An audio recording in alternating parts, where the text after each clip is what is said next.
right.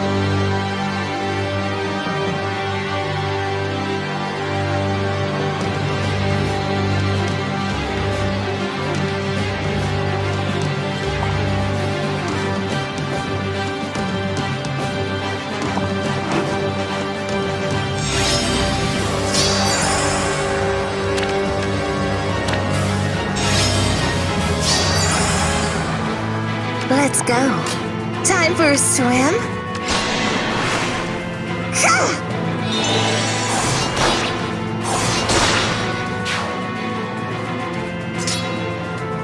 All right. Beautiful.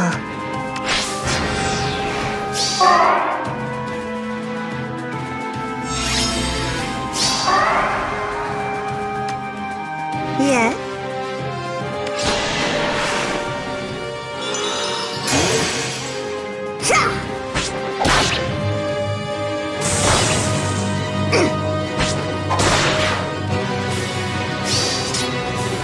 Best wishes.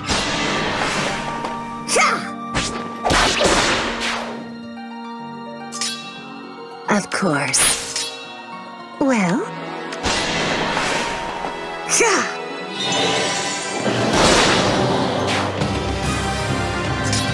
Very well.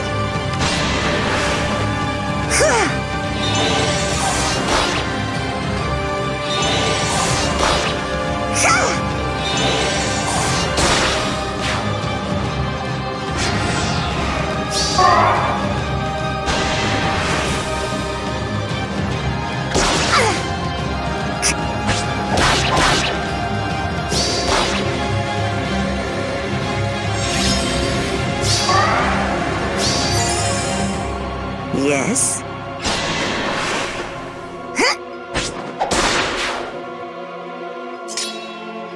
Yes. Gotta cool off. Spring is sprung.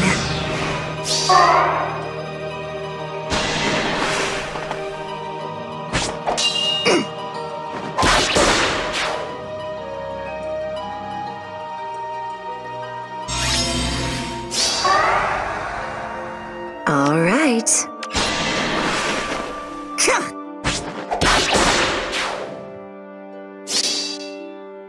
Very well. Of course.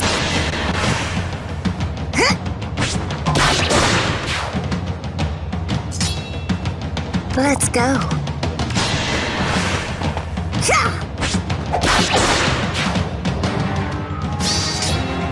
Beautiful. Best wishes.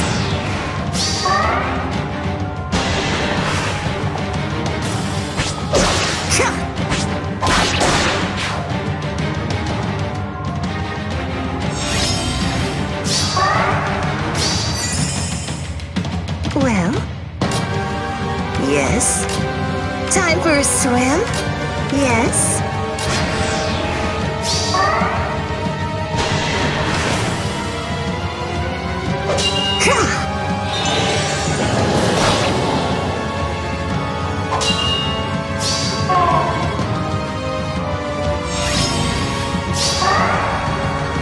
Very well.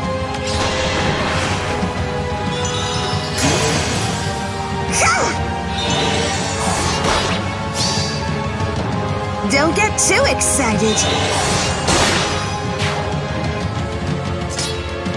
Spring is sprung.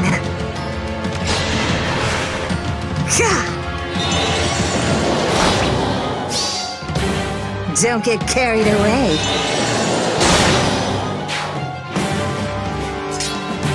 All right.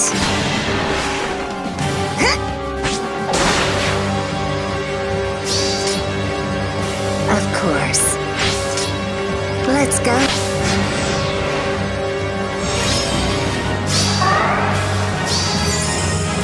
Best wishes.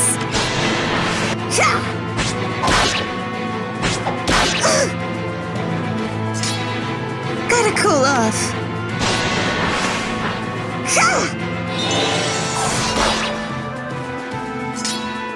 Beautiful.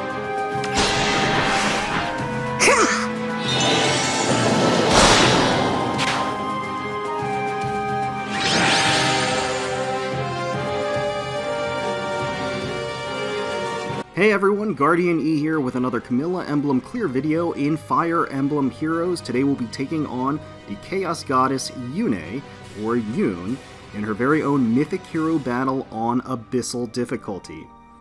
So Yune, the little bird turned little girl, is a green mage flyer and is the newest addition to the Mythic Hero roster in the game. This one's pretty hyper-offensive. The reinforcements just keep on rolling in, so the sheer volume of the forces against you is something to consider. They don't get prompted or appear at the death of a particular unit, so they'll appear no matter what. If I hit end turn right here, reinforcements will appear on the following turn. It doesn't matter if you take out a unit or not, the reinforcements are coming, so you can't bide your time or strategize or pick out certain units or stall against certain units in order to stop the reinforcements from coming. You will get 3 waves of enemies throughout the course of the map at each turn, so you just want to be amply prepared for that. In instances of these hyper-offensive maps, generally the strategy is to take out as many characters as you can on player phase while lining yourself up for enemy phase to take on the reinforcements that appear, as well as weaken some units on enemy phase. And that strategy is going to hold true here as well. If you take a look at the map and the terrain, you have free reign as flyers, as Camilla Emblem is. We can basically move anywhere on the map unhindered. There are these forested areas all around which would block potentially infantry or certainly cavalry. Can't even trespass that area at all. So cavalry could have a little bit of a harder time here, at least as far as orienting the team, making their approach and retreating appropriately. But flyers certainly have an advantage here in terms of being able to just fly freely over all of the terrain. If we take a look at the enemy forces, Yune herself, she comes with her Chaos Manifest, naturally, which is a weapon that allows her to guarantee a double upon an enemy that is debuffed. And of course that synergizes with her Chaos Named, which is more or less a super ploy. As long as a unit within 3 spaces, 3 rows or columns here in front of her, has less than 3 minus her res, and her res being a whopping 52 here, which means that it is always going to go off against my team. If that happens, then that unit gets -5 to their highest stat, more or less. So it's sort of like an adaptive super ploy with infinite range, a wider range, and more severe implications. If you end up getting debuffed in any fashion, of course, Chaos Manifest's condition is met, which means that she gets attack +6 and a guaranteed follow-up attack. She also comes with Glacies. Obviously, to take advantage of that whopping 52 resistance, that means that the Glacies is going to proc for huge damage, approximately 40 damage, 41 damage. Attack Res Bond 3 as her A slot here. Her B slot is Sabotage Res 3, which is a map-wide debuff, essentially with a similar condition to her Chaos Manifest, but it's a map-wide debuff as long as 2 units are adjacent to each other on the opposing team, and they have lower res. They'll get even further res, a -7 debuff to their res. And then finally, she has Deflect Missile 3 here as her seal, just to prevent units from running up to her and doubling and killing her, which makes sense considering her speed stat is really nothing to write home about. Also on the team is this Sword Fighter with Barrier Blade, Guard, Brazen Attack, Speed, and Panic Ploy. An overall pretty defensive unit on the enemy team with a lot of utility for annoying things like Guard and like Panic Ploy, Barrier Blade, and some pretty good mixed defenses, 35-27, really not bad, plus a whopping 40 speed, which prevents doubles in a lot of cases, so a pretty tanky unit here. We have this Lance Cavalier off to the side, which is the opposite, Slaying Lance, very hyper-offensive. Life and Death 3, Swordbreaker, so you do want to be careful about that. Close Guard 3, which helps when paired with this Sword Fighter and this Red Flyer, providing them with additional bulk on their side of things when they're engaging against a melee unit. We have this Blue Bow, who has a pretty interesting build. Silver Bow, so high attack, has this Attack Res 2, has Odd Attack Wave 3, and also Double Poison Strike, meaning that when he initiates on an opponent, it's going to do 20 true damage after if the unit survives that engagement. We also have this Red Flyer, has Rauder Blade and Death Blow. I don't really need to know much more than that. Also comes with Guidance, so that she will be able to have some teleportation shenanigans with some of her allies. But Rauder Blade plus Death Blow, pretty menacing combination, especially in conjunction with the skill that is on this Axe Knight. This Axe Knight does have Attack Tactic 3. and being the only armor on the opposing team, at least at the start, means that the condition for Attack Tactic 3 is met, certainly. The Axe Knight obviously has a huge HP pool of 94, has considerable defensive power, 48 defense, 23 res, not bad. Also comes with steady stance, so gets additional defense there, gets additional res from this water boost, and that condition is certainly going to be met when he has 94 HP. And of course, Wary Fighter 3 to prevent doubles as long as he has above 50% health. So that is the enemy team arrangement. A lot of threats on the enemy team, but the worst is yet to come. I mean, a lot of the reinforcement waves, and we'll talk about those as they appear, have a lot of very threatening units on the opposing side. So let's go ahead and take a look at the team. So we have Vanilla Camilla here, plus 10, speed asset, Camilla's Axe, reposition, distant counter, renewal, hone flyers for the C slot, and brazen attack defense 3 for the seal, just to increase her bulk when she's going to be engaging. I decided to give her Gale Force for this round, just because there's a lot of enemy forces. Just the sheer numbers of enemy forces can be a little bit overwhelming, and being able to take out multiple units in a single turn is really going to be hugely beneficial to us as we're trying to thin the ranks. So Gale Force is just going to be critical in order to accomplish that, and having 2 Gale Force users, as you'll see, will be much better. Next up we have Spring Camilla. Spring Camilla here. Spring Princess Camilla is our summoner supported unit. She is freshly merged at plus 10 and has a speed asset. Gronraven Triangle Adept build with Vantage for the B slot, Goad Flyers for the C slot, and Distant Defense 3 for the seal, Draconic Aura for the special, and Reposition for the assist. Next we have Happy New Year Camilla, Holiday Traveler Camilla, also freshly merged at plus 10. She has a Slaying Edge Gale Force Heavy Blade build, Death Blow for the A slot, Desperation for the B slot, Goad Flyers for the C slot, and Reposition for the assist. She also has a speed asset. And finally, we have Summer Camilla, Tropical Beauty Camilla with an attack asset, merged at plus 1, Blarblade, Triangle Adept, Red Tomebreaker, Ward Flyers, Flyer Formation, Draconic Aura, and Reposition for the assist. Probably the most modifications of any of the Camilla's default kits that we needed for this team. We just needed a little bit of additional of an edge against certain reds on the opposing forces. She really is kind of the most formidable force against reds. So really just reinforcing that with Triangle Adept 3 and Red Tomebreaker. You can see I don't even have Red Tomebreaker 3, I just have Red Tomebreaker 1 for some reason. I don't even know why. But that's really all you're going to need, because you just need it for a couple of critical engagements. So now that we've taken a look at the team, the overall strategy that we're going to be employing, as I mentioned before, this is a pretty hyper-offensive map, meaning that a lot of the reinforcements come in hot and heavy, they don't wait for you, and they can very, very easily and quickly overwhelm you. They have a lot of overlapping danger ranges, a lot of nice mix of physical, magical, ranged melee, so naturally our strategy is going to be to engage quickly against the enemy, just take advantage of turn 1 and be able to take out any units that we can, as well as set ourselves up for the enemy phase and the following turn. We want to be able to thin those ranks while standing our ground and making our way up the left-hand side. We really want to take on Yune as early as possible. Her debuff effect is a problem, and we want to make sure to eliminate that factor of the battle as quickly as possible so that our team can get all of the buffs that it wants to without being hindered by her debuffing. The very first thing we want to do is engage this sword fighter. He's kind of sticking out here. We can engage and kind of retreat safely, and we can do that with Summer Camilla. Now you'll notice that Summer Camilla does not do enough damage. We need an extra goad, so we're just gonna position New Year's Camilla up here to provide that goad to her.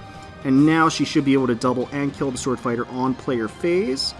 So we'll take him out, and in the process we're going to reposition her to safety with Vanilla Camilla, and then reposition Vanilla Camilla to safety with Spring Camilla. So now the enemy forces are going to run forward, we're going to get debuffed, and then there are going to be a set of reinforcements as well. But we've set ourselves up pretty well for this fight, and on the following turn. So the reinforcements that have appeared, there's this Troubadour who has gravity, and you want to avoid getting hit by gravity. That is a huge run killer. You never want to be afflicted by this effect because, frankly, it can just really, literally cripple your team. She has Attack Res Solo 3 Pass, which means that you can't block her off, and if she has an opportunity to engage against you, she will engage against you, and you can't counterattack her because, obviously, she has the Dazzling effect. Unless, of course, you're using Nyla and Nyla's skill. She has Res Ploy 3, which more than often than not is going to take effect because she does have 49 Res, and she has Close Defense 3 as well. So you want to take out the Troubadour. The Troubadour can make your life a nightmare basically on this map, so she is a priority. The blue bow user, if you're using flyers naturally, is also a priority. This green Manakete just appeared. Green Manakete has Lightning Breath, so obviously has built-in distant counter and adaptive damage, distant defense 3, quick riposte 3, and threatened res 3, but otherwise nothing else that's very special. And then further, there's this thief that spawned in the corner here with the Cleaner. The Cleaner does bonus damage based upon the debuffs on your team, so that does synergize with Yune's skills, as well as the Troubadour skills, and a number of other skills that are in the area. I will note that the gravity effect of the Troubadour also acts as a penalty in which to fulfill the condition of Chaos Manifest, so there's some synergy on the team there as well. But this Thief is over here, has solo skill, attack speed solo 3, guard 3, threaten defense 3, and attack speed 2, Draconic Aura, but he's kind of boxed himself in here. He appears behind the trees, so he can't really freely traverse past the trees, so you don't really have to worry about him too much, which is good. So turn 2 is probably the most critical turn just because of the enemy placement is really threatening, and you want to just thin out the enemies as quickly as you possibly can. And thankfully, since we knew where the reinforcements are going to be appearing, we set ourselves up for that. So we're just going to pick and choose our targets. New Year's Camilla is going to engage first against this green Manakete, double on player phase and activate Gale Force in the process, which frees her up to attack the Troubadour as well and then take her out on player phase. So those two threats are neutralized at this point, so we can use Spring Camilla to take out the Lance Cavalier here who has approached. She'll double and kill the Lance Cavalier. And then Summer Camilla will now be able to engage this red Flyer. And this is why we needed the red Tonebreaker and the Triangle Adept, just because both of those together will allow her to freely engage and take out the red Flyer on player phase, eliminating her as a threat for the rest of the match. Now we're going to use Vanilla Camilla to actually reposition New Year's Camilla to safety, and that is going to actually put Vanilla Camilla in the range of the blue bow. Now despite that weakness, two archers, Vanilla Camilla is green and the blue bow is blue obviously, so she has color advantage, and she's just tanky enough to be able to take that single hit from the blue bow user, and she's not going to get doubled, so we're in the clear there. So we're just going to reposition New Year's Camilla to safety, and Vanilla Camilla is just going to tank that blue bow, double back on enemy phase, whittle down his health, and now we can just finish him off now on player phase and also get an additional charge for Gale Force. So she's almost got her Gale Force at the ready. So this Axe Cavalier spawned this turn. We've got a whole bunch of Cavaliers that have spawned. The Axe Cavalier has a pretty unique set. Emerald Axe, so boosted triangle advantage, darting blow, obstruct 3, odd speed wave 3, and deflect magic 3, as well as moonbow. So we're just going to plant New Year's Camilla right in his way, because she can tank and kill him without any issue whatsoever. Next up we have this red Cavalier that appeared right next to Yune, activating her attack res bond. So the red Cavalier has Keen Rotterwolf Plus, which is effective against cavalry units.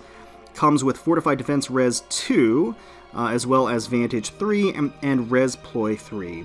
She has a whopping 45 Res, so that Res Ploy is probably going to come into effect on most of your team. And also, he is just bad news against cavalry on your team as well. In this corner here, rounding out the rest of the reinforcements, is this Lance Dragon. So this Flying Lance Dragon, she's appeared with Slaying Spear Plus to take on armored foes, Ignis, Brazen Defense Res 3, just to enhance that bulk when she gets down to 80%, Knockback, which is kind of an interesting move, and Attack Smoke 3. Since she's coming as a pincer and sort of behind your team if you were moving forward and engaging, the knockback could kind of push you into the range of Yune, so maybe that's the intended purpose of the knockback here, but regardless, all the way in the corner, we don't really have to worry about her too much. So on enemy phase, we're just placing ourselves to be able to take out the Axe Cavalier, but otherwise, we're just situating ourselves in the safety of the non-danger zone. All while kind of funneling our way up in order to engage Yune on the following turn. Okay, there we go. Now we have the final wave of reinforcements that have appeared. So we have this red Fafnir, a flying dragon with Dark Breath, which is bad news bears for us. She has a debuff effect, which obviously has a synergistic effect with Chaos Manifest from Yune, so you want to avoid that. Comes with Fury as well as Wind Sweep. Wind Sweep meaning that as long as her speed is high enough, and it is pretty high at 46, as long as her speed is high enough and she engages against a melee unit, the melee unit cannot counter-attack. And she also comes with Savage Blow 3. But regardless, her intended purpose is to engage on your team. She can't be counter-attacked because of the sweep effect. She's going to debuff and Savage Blow your entire team or anybody in the vicinity of her target, which will put them in prime positioning to get taken out by Yune. This Lance Cavalier up here just appeared with a Silver Lance Plus, so prioritizing that attack stat. Rally Attack Speed Plus, Sacred Cowl, Sturdy Blow 2, Lunge. Lunge is always a threat. Drive Attack 2, and Seal Speed 3. Lunge on these cavalry is always killer because when they engage on you and they survive, that means that they swap with your unit, potentially putting your unit in death range of another enemy character. So you always want to be wary of units that have Lunge on these maps. So again, we're going to be sticking to the plan, moving up the left-hand side to engage on Yune, and we'll do that by using Vanilla Camilla to engage on the blue flyer. She'll be able to double her on player phase, as well as activate her Gale Force in the process. So now Yune is in the range of Vanilla Camilla, but Vanilla Camilla can't double her on player phase by herself. She needs the support of Summer Camilla. And so Summer Camilla is going to reposition her forward and therefore provide a Word Flyers buff, as well as activate Camilla's Axe to provide Camilla the necessary speed buff to double and kill Yune on player phase. And down she goes. She's now in the range of the Lance Cavalier, but that's not an issue because Camilla has the color advantage, as well as she has Attack Defense 3, Brazen Attack Defense 3 active, as well as Ward Flyers active. So she's going to be able to tank that without any issue. New Year's Camilla is just going to go ahead and engage on the Red Cavalier, double and kill on player phase, activate Gale Force in the process, and now we can just situate ourselves in the safe zone and let that Lance Cavalier kill himself on Vanilla Camilla. There we go. So now the reinforcements are gone. We just have to deal with the remainder, the dregs of the opposing army, and we can take them out pretty much however we want to.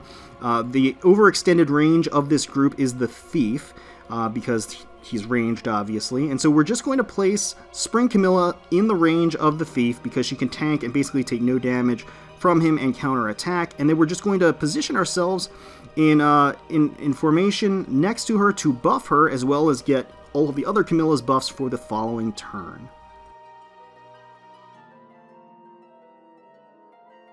Alright, so there we go.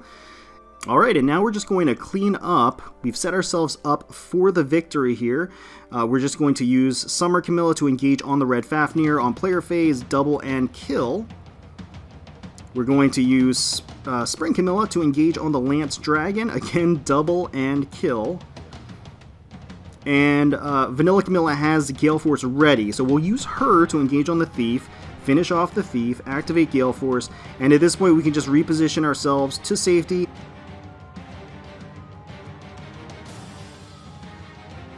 So the Axe Knight is by himself here, trudging along, super tanky, and now we can just, at our leisure, take him out. First engage with New Year's Camilla to whittle him down, then use Summer Camilla to whittle down a little bit more, and now he's out of Wary Fighter range, which means we can use Spring Camilla freely to engage and finish him off. And that's it. So that's the strategy that I employed in taking on Yune, Chaos Goddess, on her very own Mythic Hero Battle on Abyssal difficulty. Let me know what strategies and teams you ended up using to clear this Abyssal Mythic Hero Battle map. Hopefully you enjoyed, and if you did, please feel free to leave us a like, comment, and subscribe to the channel for more Fire Emblem Heroes content. We thank you so much for watching. We really, really do appreciate you taking some time out of your day to spend with us. And until next time, let's protect those skies.